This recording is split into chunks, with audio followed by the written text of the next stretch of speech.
Hi, this is Miss Litton, and we have a bunch of students at their A-Push meeting, so these are the ones that could come today. So say hi.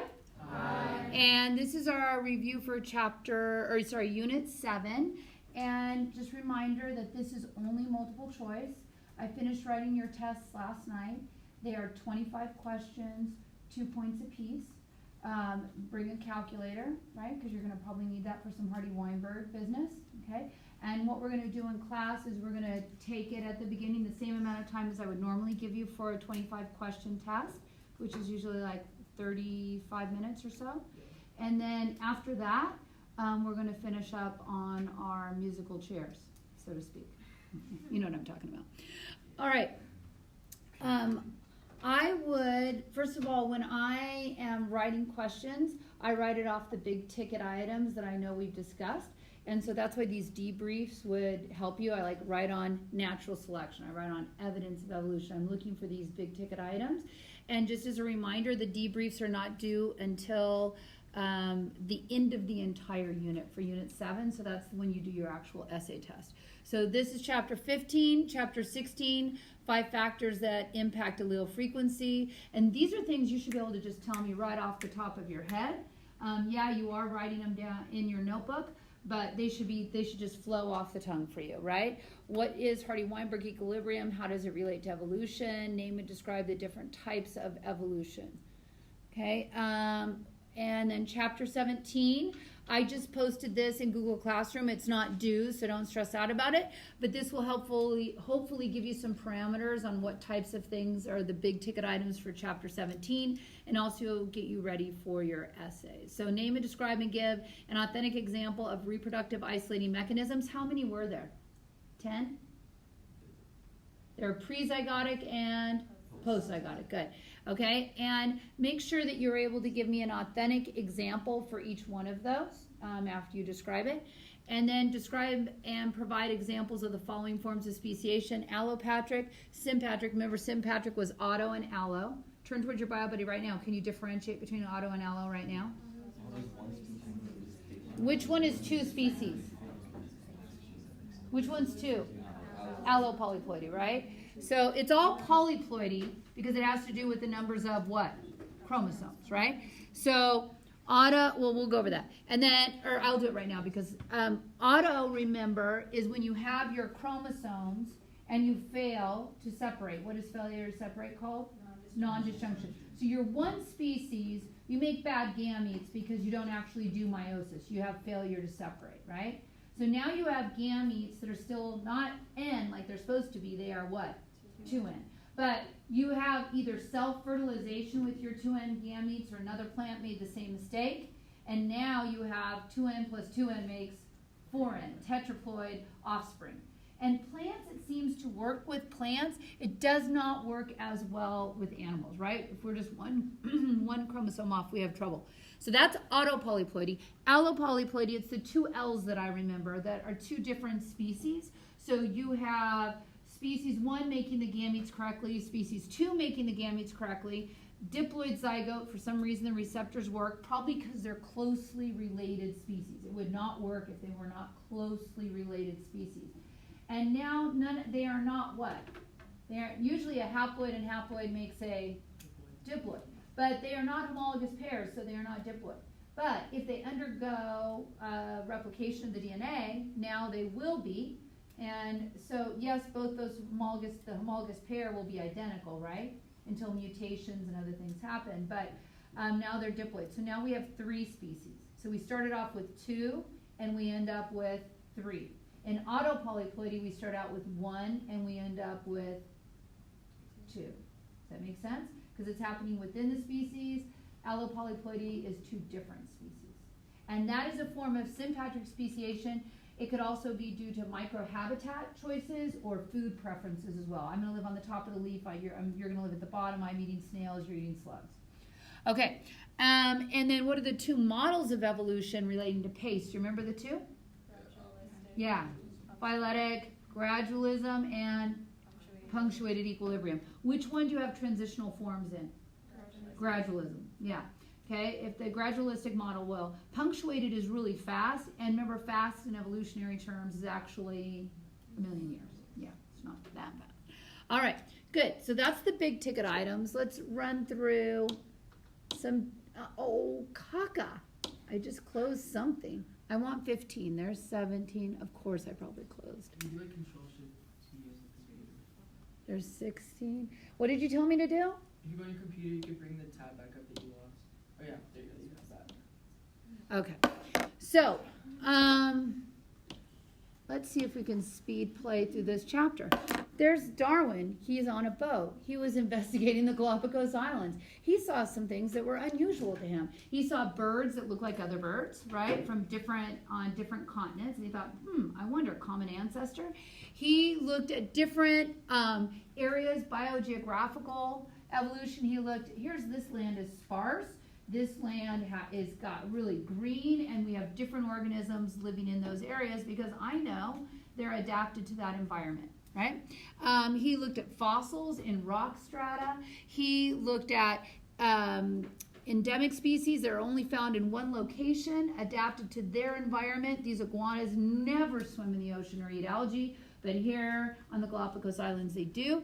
And then he saw these finches with all their different beaks. Now, he had a grandfather, right? Who was his grandfather? Erasmus Darwin, who was into the idea of evolution, but he couldn't put his thumb on it. He didn't come right out and say it. Whoops, let me go back. Where's his grandfather? That looks like his grandfather. So he suggested the possibility of common descent.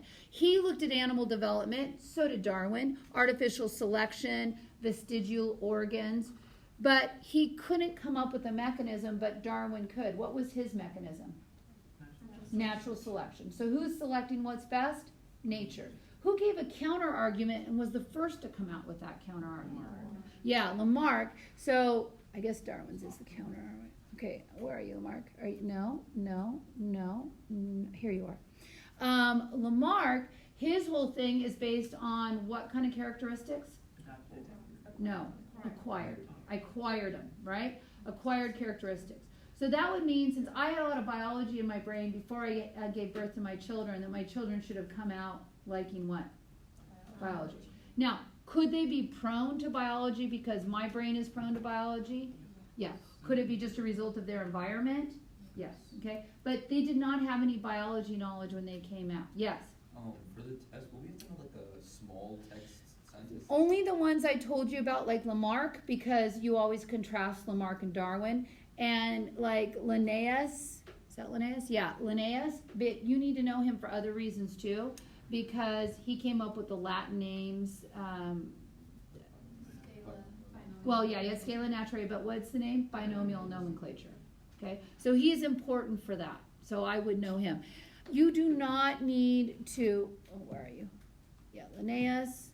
Oh, you don't need to memorize Leclerc. I just was showing you what the arguments were, what Darwin was facing when he was there. Because most people believed in special creation, that every single species was created uniquely. And even Cuvier, the founder of paleontology, thought that too, special creation. Because he would say, yeah, I know it looks like it's changing, but it's not. Now, Darwin had some books he was reading. He was reading Principles of Geology, which proposed that the Earth was really, really old, and that was helpful. There was an idea about uniformitarianism. I see that every once in a while come up, that there's like a constant rate of change. We know that that's not true. We know that he was looking at things like the struggle to live, and that not everyone survives. And that's part of natural selection, is overproduction of young, right? And so, let's come here. We did that. We talked about, he looked at biogeographical evidence. He looked at fossils, how they looked similar. He saw fossils that looked similar to creatures that were currently living. He looked at different traits, potentially convergent evolution. Those tortoises were a big deal, right? Because those tortoises showed that the shell varied depending on what island they were on, and that varied because of what food they had available to them. If you remember, when we look at those tortoises, some had the straight shell and some had the curved shell. And the ones that were surviving on the islands with the vegetation, their food up above them, needed the curve in order to reach it, right? And so it's did God make these tortoises for this island and these for that? Or could they have had a common ancestor and those traits that were selected for survived and reproduced? We looked at that. We looked at his finches.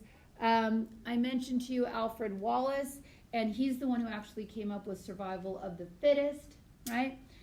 Because he was suffering from malaria. Now, when we talk about Darwin, the key things for Darwin is, how was your meeting? Good. Good. Is there anything these guys need to know? A little bit, but. Okay, what is it that they need to know in case they didn't know? There's like a form on the APBio's teacher's website that you have to get signed by your world history teacher. Okay, did you hear that? Go ahead, ask. If you did it in summer, you don't have to do it, right? What? Because I already got the form filled out in summer. Did you open it? Yeah, the key is getting the form filled out. Yeah. Because your U.S. history teacher is going to need to recommend you for AP Push, right? Yeah. Okay. Does everybody hear that? Okay, so make sure you get that done. Don't miss any deadlines, especially you lazy donkeys. Okay? Make sure you get those in there. Yeah. Okay. Anything else you need to know? No. All right, come back to me. So, key steps for Darwin, right? Overproduction of young, right? Too many offspring. Not all of them are going to survive. Among those offspring, some of their traits will have what on them? Variations. And those variations have to be heritable. That has to be in the DNA. Remember, natural selection can only operate on phenotypes, right? Not genotypes. You don't know, right? If you have brown hair, I don't know if you're brown or brown blonde, right? I can only select, natural selection can only select on phenotypes, what is expressed, right? And of those offspring, some have adaptations that are better for that particular location, place, and time, right? For that particular place. And that those, they're going to have differential reproductive success, right? Some are going to reproduce better than others, more often, or better quality, I guess. And then, so they're going to have increased fitness. And then it also assumes that you have vast amounts of what? Time. You got to have time to see these traits change. All right, and then we reminded ourselves that fitness is your ability to reproduce your genes. We reminded ourselves that adaptations are traits that are forged by natural selection, by life, right? Deciding what is the best adaptation. If you are in Africa, is thick blubber going to be a good adaptation for you? No, because you're going to overheat, right? So adaptations are specific to that location. We know that there is artificial selection. Who's involved in artificial selection? Humans. It's still a form of natural selection, right? Because I'm just doing the selecting. But humans have to be involved in it. All right. Next, we went into the evidence of evolution. We remembered fossils. Remember, to be a fossil, how old do you have to be? 10,000 years old, right? You have to be a fossil. And are there transitional fossils? Yes, okay. We looked at biogeographical evidence, which I already went over. You're adapted to wherever you live, right? Could where you live change? Yes. That's why you see in Antarctica fossils of amphibians, because back millions of years ago, it was okay to be an amphibian in Antarctica because Antarctica wasn't what? Cold. Okay? So that's showing you that change over time. It also supports the idea of why there is huge mammal diversity and unique to each continent, because once the continents were separated, then you didn't have any gene flow, right? You didn't have gene flow between the continents, and that's why you have those unique individuals. However, you can see parallel evolution between the ancestor of the mammal. So you see this flying squirrel and this flying phalanger, right? So if they had an ancestor at some point, and they go down the same path, that's parallel evolution. Now, common or non-common ancestor, when you do the same thing in the same place, is convergent evolution. You converged on the same trait. You know what's really good? Fins are really good because you're in the water. So let's all have fins of some sort. Okay? Next, we talked about anatomical evidence. The anatomical pieces of evidence, what were the three? Homologous, vestigial, embryological. Was the one word you're not going to tell me right now? Analogous. And this is really more prone to an essay question. But homologous structure is same anatomy, right? Same anatomy like you can see there in these bones. And if you have the same anatomy, you probably have a common ancestor. And I even showed you last class how they have common DNA, right? Okay. And then developmental. I hate that. Developmental is those Hox genes, the PIDX gene, the TBX gene. We look at all of those genes that control development or the switches for development. And that is, since there's some that are just universal between you and a bird or all animals for the eye, that is pointing to common ancestry. And then the biggest piece of evidence that's used now is biochemical evidence. And what are we doing in biochemical evidence? What? Comparing DNA, comparing proteins, yeah, all those things. Okay, 16. So 16, you just had a quiz and a review on this. So this is really easy. So 16 is saying if you're going to have evolution, by definition, it's a change in allele frequency. Okay?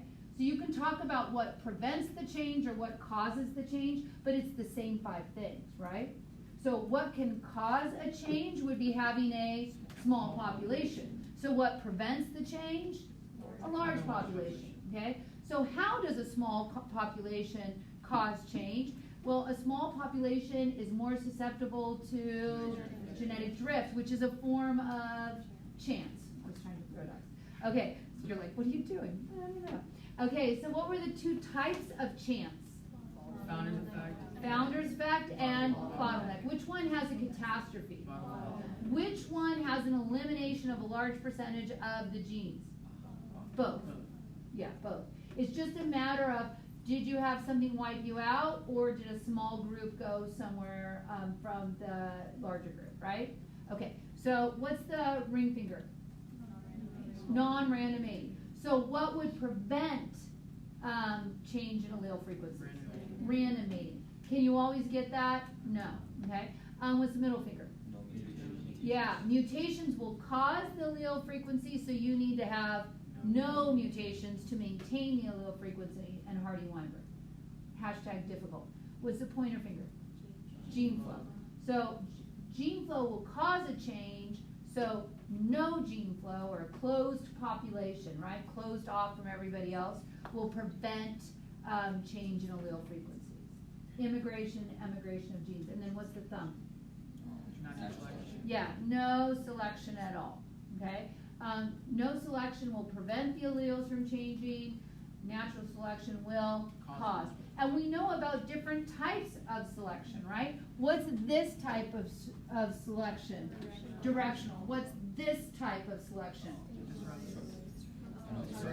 Disruptive. Oh, sorry, you can't see me pantomiming. And then what's this one? Stabilizing. What's this one? Yes, okay? So those are all different. Maybe it's good you didn't see. Those are not, that doesn't work, by the way. So those are all different kinds of selection. You'd have to stop all of those from occurring, right? Okay, and if they do change, then the allele frequencies change, and if these allele frequencies change, evolution is occurring. And we surmise that there is no way to stop that from happening, so therefore what is always occurring? Yeah, and all Hardy-Weinberg is it gives you a baseline, yeah, a norm to compare to say, has it changed or has it changed significantly enough in order to have speciation occur. And speciation is a form of what kind of evolution? Macroevolution. Okay? If you still interbreed, what kind of speciation is that? Micro. See, you're so smart. Okay? Then you had a ton of practice problems. Oh, here's an example of microevolution, industrial melanism with the moths, right?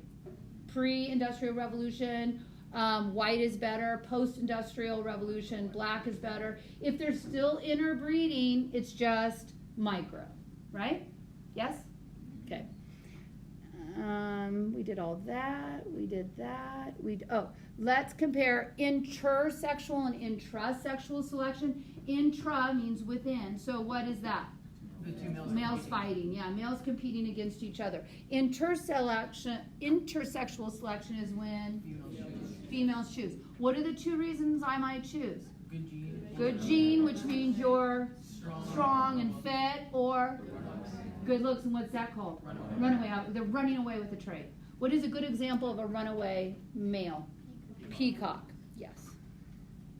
All right. We talked about in those intrasexual competitions, male competitions, they'll fight. You got to watch out for the Bloomberg to come in and take it from all. And then we talked about maintenance. He did not do well in the debates. Of variations. And we talked about you could have mutations could bring in new traits. You could have gene flow that could bring in new traits. You could have disruptive selection. What's another selection that would bring in new traits besides disruptive that I showed you here? Directional. Yeah. Okay, good. Let's not forget this. Heterozygous superiority. Okay? So heterozygous superiority is selecting purposely for the heterozygote. Remember, natural selection can only it can only select against what? Yeah, the phenotypes.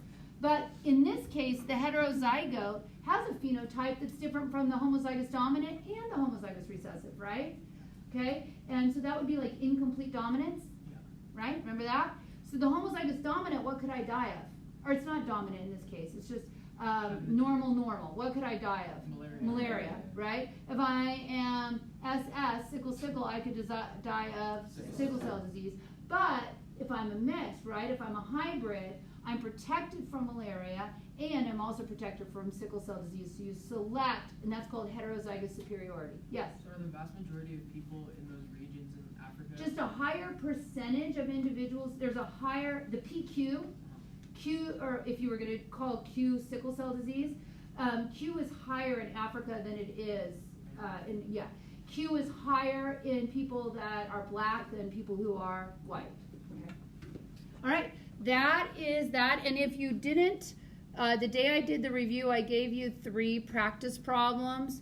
So you can just pause the screen if you want to. Practice 2, practice 3, and then the answers.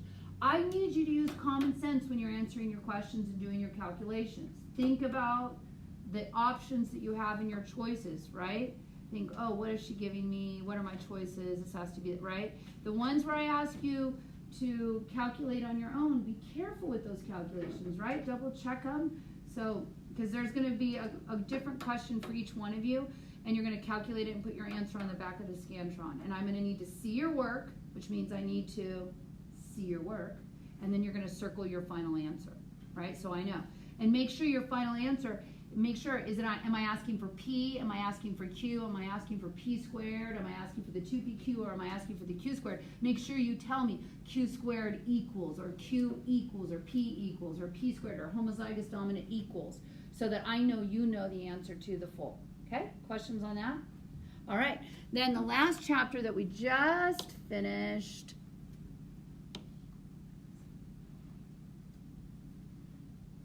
Okay, sorry.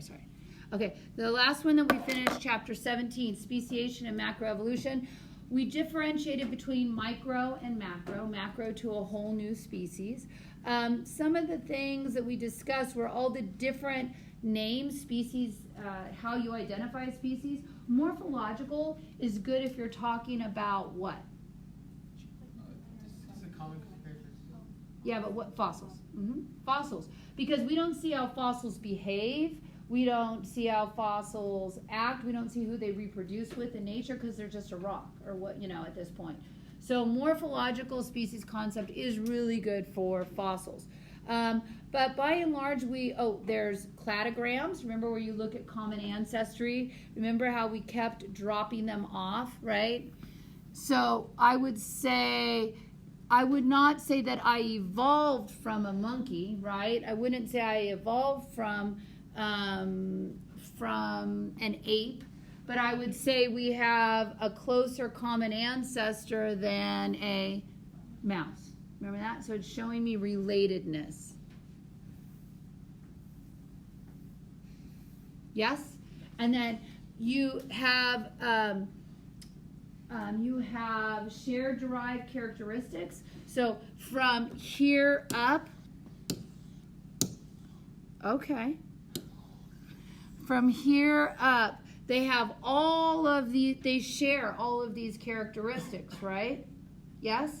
Okay. But the fish, he's not part of the club because what doesn't he have? Yeah, he doesn't have lungs. So that's why he's not part of that group. Okay. If I moved this ring up, now these guys this guy got dropped out because he doesn't have what? He doesn't have what? Claws. Do you see how that works? So just these guys share all those characteristics. Yes? Okay. Well, not all of them, but must be. Okay.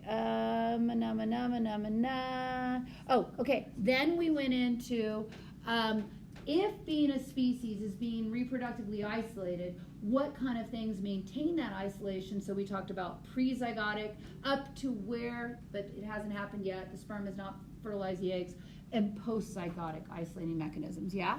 And so when we went through those, we said maybe you live in different parts of your habitat, okay, and that keeps you separate. You just never come in contact with each other.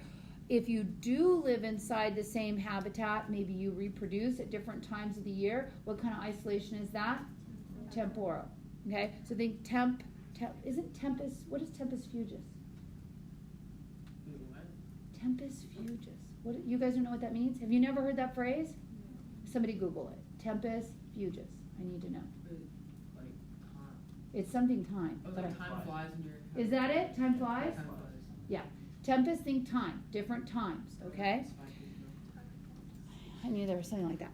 Okay, so maybe you have temporal isolation because you don't reproduce at the same time. Or maybe you live in the same habitat, you do reproduce at the same time of year, but you don't know each other's signals, you're not making the right smells, you're not dancing the right way, so that's going to keep you separate. Okay, or, so that's and we're back. Then maybe you live in the same habitat, maybe you want to reproduce at the same time, maybe you have the same dance, but your parts don't fit together. That's mechanical isolation. Okay, your parts don't work. Or if your parts work and you're able to get to the sperm, to the eggs, maybe the egg doesn't have what? Receptors. Okay? Now, from here out, it is post-zygotic mechanisms, and post-zygotic mechanisms have to do with hybrid inviability, meaning it's going to what? Die. Or maybe the hybrid lives, but he is reproduced, he's sterile. Or maybe the hybrid lives and he's not sterile, but the F2 that comes after him is definitely what? Sterile. Okay? So those are post-zygotic isolating mechanisms. All right? Then we said, all right, so now we know the definition of a species, and we say a species is reproductively isolated. What causes speciation, this splitting? We said the most common form of speciation is allopatric speciation, different initial gene frequencies. That's what I want to say, right? Different selection pressures, different what? Mutations. And so if you are separated, even when you rejoin, you no longer interbreed. And this was an example, the salamanders of a what kind of species? Ring species. Good.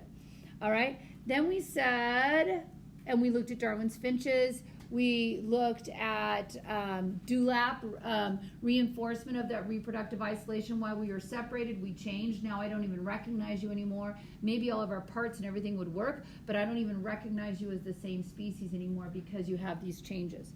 All right? And that was allopatric speciation. Sympatric speciation, you were right next to me and you changed on me.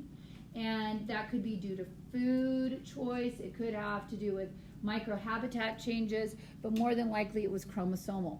And there were two categories of chromosomal differences, and I already went over those with you earlier, autopolyploidy and allopolyploidy. And I already went over that. Are you good? Do you need me to do it again? Yes? Yeah. Okay, so in autopolyploidy, you are one species, you failed, non-disjunction, it didn't work, meiosis didn't work. So instead of making haploid gametes, help me out class, you made what? Diploid gametes. Okay, so fail, right? But if you self-fertilize yourself, or somebody else made the same mistake, okay? You put a diploid and a diploid together, a 2N and a 2N, now you are a 4N. Plants, that seems to be okay. Like I told you, strawberries are 8N. So they probably did that once and then once again.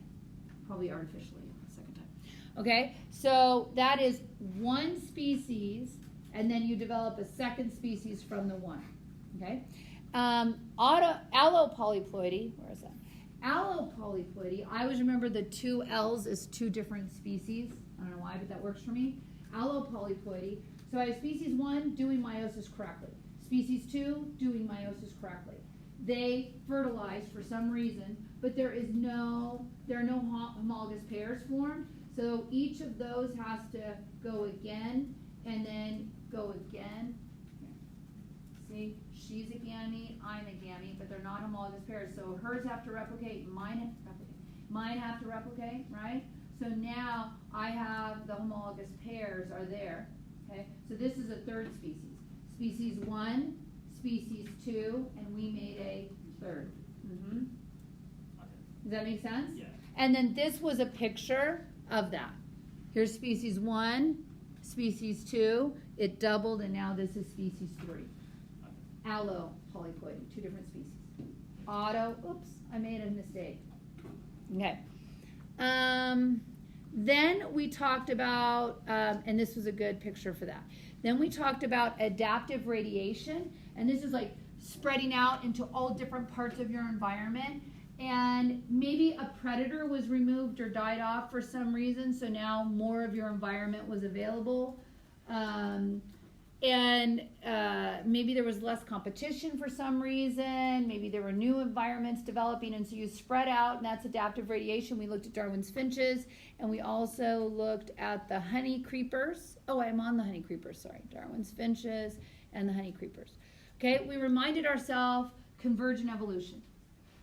Okay, and if you are, in addition, you are related distantly, then it's parallel evolution. Okay, you might have ended up on the same spot. Then the last thing was the pace of evolution. If it's very gradual and you have lots of transition forms, then it's called phyletic gradualism. If they're short, quick ones, then it is punctuated equilibrium. Quick means a million years, like a quick punch. And then we looked at developmental genes and macroevolution. I'm going to tell you, I don't have the names of, the different, PAC6. You don't have to memorize that. Don't memorize that. That was just to show you the similarities in eye development, in limb buds. So you don't have to remember all those. Hawks I've talked to you about before, okay? Those scales, you don't have to memorize tibia. You don't have to memorize any of that. Okay, and then last we finished up by saying this is not evolution because it doesn't show any extinctions. It shows like man's at the end of this and like a scale of natural A, and we like one, and that's not accurate. Okay, that's it. Good job, you guys. Yay! Review, do practice. Remember, you're preparing for a multiple choice test, but in the background you're preparing for your essay in the future, right? So that means focus on taking what kind of questions? Practice with multiple choice questions, right? Yes? Yes. Okay, I love you. Make good choices. Yeah.